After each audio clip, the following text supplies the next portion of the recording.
Another research scientist at ICDAR, when a digital paper concept replaces physical paper and notebooks. The research group focuses on using AI and ML to improve experiences in digital note-taking, and prior to GoodNotes, he was an assistant professor at the Center for Open Data and the Humanities and Data Sciences program of the Data Sciences and Progress Technology Center. So you may have seen him in his good book, but can you tell us a little bit more about your work? Thank you for the introduction. So I'm Anu from GoodNotes, and we are a young research group from GoodNotes, and we do some document analysis for the digital paper note-taking. And we have just done the GoodNotes to make a note, and we integrate some new feature, for example, the spell check and the word complete for handwriting. Handwriting information and also the NLPs and the handwriting synthesis. And we are also trying to incorporate more AI and machine learning models into the non-technical common user. Yes. Right. Thank you. So I'll start off with a couple questions, as I said, and then please raise your hand if you have any questions for the panel members. My first question for all the panel members is, ICDAR and other conferences, we see a lot of cool new research. Some makes it into the club, and some doesn't, as we heard in the keynote. Can you talk a little bit about the challenges you face when you're trying to prioritize new research, some of your work? And perhaps we can start at one end of the boat and work our way up.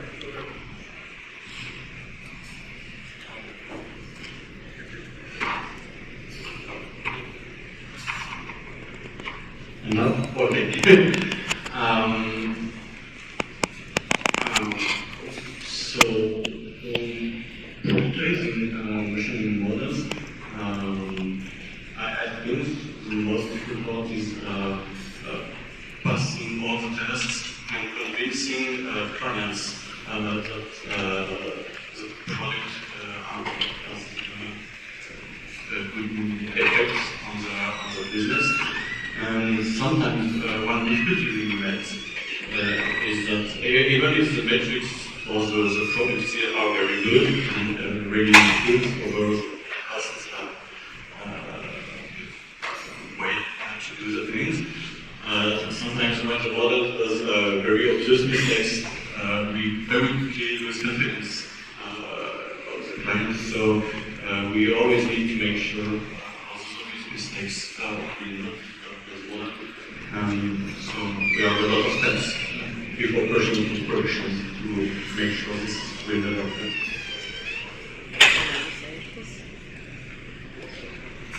So from the views of the physical taking out, so I think we are benefit a lot from the document analysis and analysis. But I think in the next few years, and the challenge is about more shifting to the document understanding.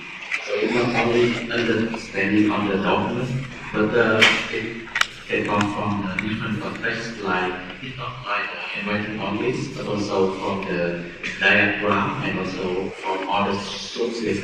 For example, in our application, we also have map, graphic, and sound preparation.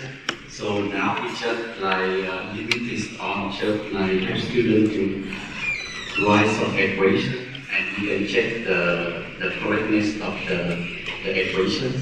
But I think in the future we need to support, for example, more not only the equation, but also the handwritten text and also the diagram on the answer. So the research should have more understanding around the context of the student and have them, for example, not only tell them where they made the mistake, but also provide some more hint or more suggestions why they made the mistake and have for them to have a better understanding. I can share a little bit because from research to papers, right, to product features, we're constantly struggling with patients. And we know because of the success of GPT, ChatGPT, right now, do any research demo is easy. You can build a user interface and make a call to GPT-4 and a very nice thing to show to the product team, right? What is really challenging is the three aspects of challenging. The first one, how get robust and reliable for the product features. That's the huge. The other thing is evaluation, because sometimes when we publish papers, right, you handpick a data set and handpick metrics, and you show what you are good at in the model. That won't work for the product, especially the cases we're dealing with at Acrobat, for example. We have about more than 50 million active users every month. They open all different kinds of documents. Okay, if you only open one type of document, that's going to scale. So how can you support that? And it's also very tricky in terms of, we know very generated technology like summary or question and answering, right? The human evaluation is still the gold standard, but how you scale at this level of the diversity. And that was the huge hurdles from even just question and answer or summary from research paper to product. But GPT, this foundation model, did give us really a lot of hope, at least give a lot of conviction. It works generally well at common intelligence, common sense intelligence level. So that's kind of the research we are looking into, how this coexisting of this general purpose generated foundation model with special skilled or special focused models, and how we could orchestrate them into the product. Latency, user experience latency, you don't want to use a weighting. So this is all the key challenges we are facing and how you scale. Many people, you can see a lot of ACO paper published using GPT-4 as a judge, as an objective metric, but actually what we found is a lot of model-based evaluation, objective automatic evaluation does not correlate well with user experiences. So in Adobe, another sort of challenge is we have to work together, AI team, working with the product engineering team, who is optimizing the end-to-end latency, and design team, who is design how the user experiences has been can really facilitate or even accommodate some of the risks. So Adobe, as we truly believe we need to do AI in a responsible and safe way. Another challenge I want to let out is in Acrobat, because you open up documents. When you do the question and answering, the faithfulness is the answer has to be grounded in this document. The attribution was really the key. People need to trust that results know where you're coming from. So hallucination, sometimes how to measure that, how to evaluate that was a huge challenge. I think there's a lot of opportunity we can collaborate with this community and to overcoming these challenges. So I think that this is one of the big differences from going from your PhD or postdoc into research. You have to be incorporated and integrated into the whole end-to-end, really, there's no end.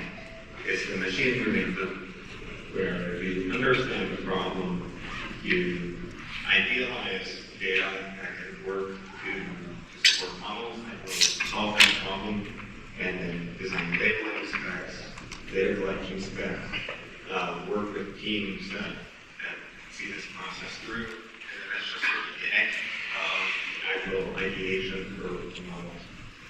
And this process is ongoing, and at the core of it is customer feedback and engagement with people who are using these systems. So that is, by its nature, guides model design to be more open and transparent to researchers, RSDs, and software engineers that will implement. Yeah, so I think I kind of already, I think many of the things are already being said here that I will not repeat, but they're all 100% correct. Maybe one thing that again I want to stress on is like as you bring it into a product, ultimately whatever you develop also has a cost. And the question then becomes, well, you know, is the cost higher than actually the customer is willing to pay? Right. So it's very nice to have new models that are better models or on whatever data set you build, but one has to then start to calculate, okay, so how much $1 per page does it actually take to run these models, and is anybody going to be willing to pay that? So a big part of our work is not only to take the latest and greatest and make sure that that matches with the expectation of the customer, but then also make sure that you don't exceed a certain budget. And that's something that probably as an academic you don't really care about. You care about, you know, F1 metric or whatever you don't know, the big one. But when you go to a product, then there is typically either $1 or €1 or something assigned to it. Either coming from the customer or you having to pay to whatever fund you're actually running on. So I think that is actually something to consider. And you know, training the models is it's costly, but you can kind of get rid of that cost. But running inference continuously these models, that's a big pain that one has got to really consider. And you know, when you're developing new models, make sure that they are actually usable in practice, and not, you know, we get 2% more, but you know, you pay 50 times more. Okay, that's probably not going to come. So, cost is important. One last question for me, which I think would be common to a lot of the audience here. So we have many students, professors across the university. And so, you know, one question again for all the panel members is how do you collaborate with students, universities, or work with them? Yeah, for me it's very simple. So we work with everybody. So we have both NSF or DARPA grants, which we work with. We work also with EU programs, as well as, you know, students that want to come work for us. Typically we have around 5 interns per year that are paid, and then there's, you know, if people want to apply to be on it, that's also fine. And you know, it's, we pick the best of this. Yeah, our team also hires interns regularly, usually during the summer for the document intelligence product team, and then MSRA has regular engagements with interns that also collaborate with our teams. Yeah, very similar to what the previous Julie mentioned. In Adobe Research Lab, we specifically well known for this very vibrant internship program. And we're happy to introduce you more when you guys go into the Adobe facility on Thursday and Friday. So we, like for example, the research document intelligence lab, the lab I'm leading in both in San Jose and Maryland, we almost tripled the size. You can think about the size is that big. And intern project is very vibrant in a way. We really bring in the new ideas from interns, not assigning them. Usually we don't assign them to the project. So we really want to learn. Sometimes we learn more from interns. And so we hire people, bring in, because especially at this time of the day, right, the new era of the AI, the pace of innovations is amazing, absolutely unbelievable. Many people chasing time and the number, but when we interview the interns, we're really looking for people who really have deep thoughts and their point of view, rather than, we just trick here parameters and pick that matrix and we're going to go for another paper. So I think that would be really, is kind of our philosophy, really that intern really stand out in their PhD and hopefully will stand out in their when they're looking for career, looking for jobs. So this is one way we do collaboration internship. The other one, we have a lot of what we call, and a different company called we call gift funding, Adobe gift funding. It's a way to really foster the relationship, incubate the relationship. It's not sponsored research. We like to talking to faculties and research institute across the globe and find out interesting ideas, start sharing, brainstorming. That's really for the funding, very just get the conversation started and looking for opportunity. Once we identify there's a long-term relationship we can build, then we can move to the sponsored research. So sponsored kind of research collaboration. So that's a different, we have several different channels. Welcome you guys coming in to talk to us, and we're really looking for good ideas and deep thoughts. Yeah, so at the moment we also have the similar internship program for students, and we hire students for working on a small project related to digital paper note-taking, and they will be mentored by our senior researcher, and also working with some iOS ICDA in our team for their project. And we are having maybe remotely for students. And in addition to internships and industrial thesis, we also give talks, technical talks of machine learning, NLP, document analysis, and also more talks related to conducting research to students. And we also anonymize and provide data sets of career projects, sort of, to universities so they can give meaningful projects to students for their courses. Right, so are there any questions from the audience? So I think from here, to speed up on our side, if there are any panelists who are interested, raise your hand and we can have a couple panelists answer the questions and get through more questions this way. So I think I just saw them back there.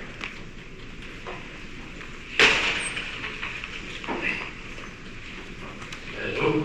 I had a question regarding, essentially in industry, we treat documents, you can have many tasks that can be performed on them, like knowledge, key information extraction and question answering. And documents are naturally multi-paged. But now with these large language models, they have restrictions on the maximum sequence length or the context size they can ingest.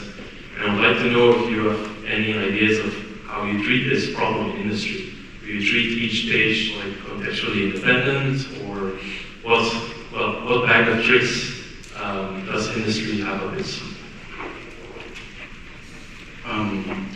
So yes, we do have some documents spanning multiple pages, 100, maybe more for some documents. In my part, invoices and those business documents, they only a small portion have that many pages and that many words. But we have studied how to use efficient implementation of transformers. There are many of them that have been proposed for NLP. So we tried transcribing some of them to the document world by adding some layout, understood layout, embedding parts, like that. And it works well, so it can be applied. Those main ideas from NLP can be applied to the document analysis world. And on a cheaper level, you can also simply cut page with page. And it's nice enough so for most clients they don't see the difference. But when you need a deep context linked from the last page to the first page, you should be using efficient transformers and choose one that fits your needs.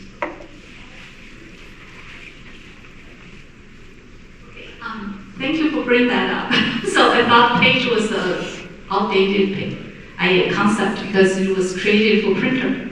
So for For PDF, page was very important because it's a portable document format was created for printer. So because it's all about preserving author intent and putting this figure on this page, please show up on this page consistently. So large language model does not have this mental model. Okay, it treats the stream of text 1D coming in, even though you can see previous presentation, oh, we're going to add layout, we're going to add metadata, we're going to add layers. There's no really good way to handle that page if you consider page as a legacy concept. But we do looking at this a consistent template or like a footer, holder, footer or header, consistency across, right? How can we build that representations to capture this page concept?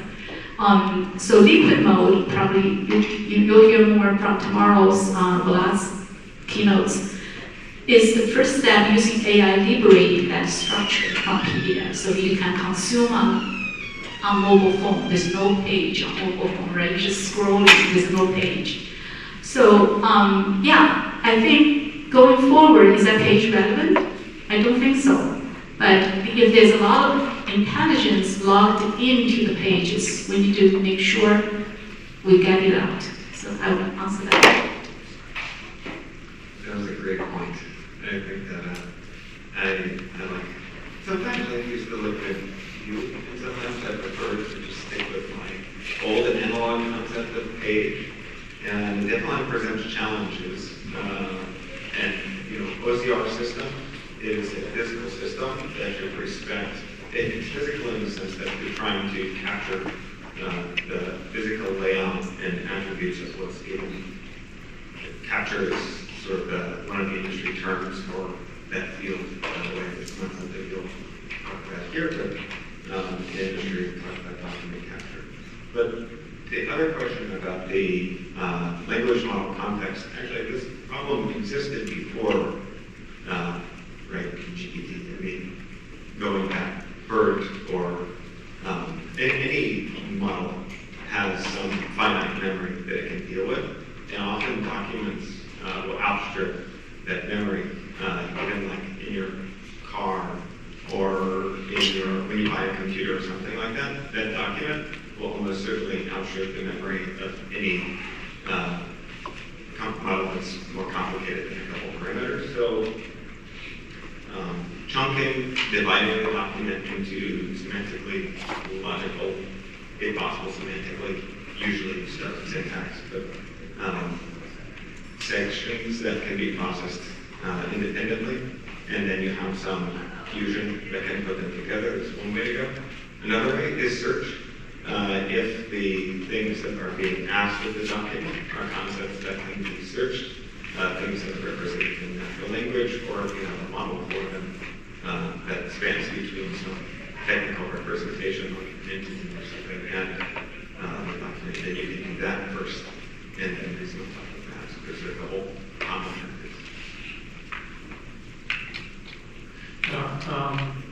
this. So I think it's a really good question. We've been doing a lot of, we also have a lot of clients, and some of the clients they come with like 1 page, like your invoices, typically that kind of stuff, and others come with like reports of like 4,000 pages. So you need to be able to be flexible about that.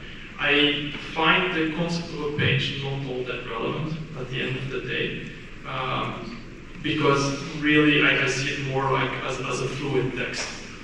So where you have parts on a page that typically are not very relevant, like headers, filters, all this kind of fluff that have to be there. But then the way I like to look at it more is what is your intent you want to actually do, because a question is not equal to a question basically. So there are different types of questions. I would say there's typically like an extraction question where you just actually are looking for a very specific thing, be that in a sentence, section, sentence, paragraph, table, or section.